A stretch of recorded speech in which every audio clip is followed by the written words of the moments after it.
আসসালামু আলাইকুম প্রিয় দর্শক, পিএস এগ্রো অ্যান্ড ডেইরি ফার্মের আজ ঘাস ক্ষেত আপনাদের সামনে ভিডিওতে তুলে ধরলাম।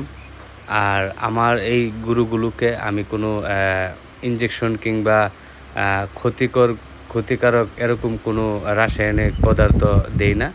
আমি সবসময় গ্রামীণভাবে পুরনো পদ্ধতিতে ঘাসের মাধ্যমে অর্গানিক মাংস আমি যেন মানুষকে দিতে পারি, সেজন্য আমার এই বিশাল বড় ঘাসের বাগান, এবং তাতে আমার যতটুকু লাভ হই তাতে আমি সন্তুষ্ট আলহামদুলিল্লাহ। আমি যেন সবসময় এই ঘাসের মাধ্যমে এবং সৎভাবে ব্যবসা করতে পারি।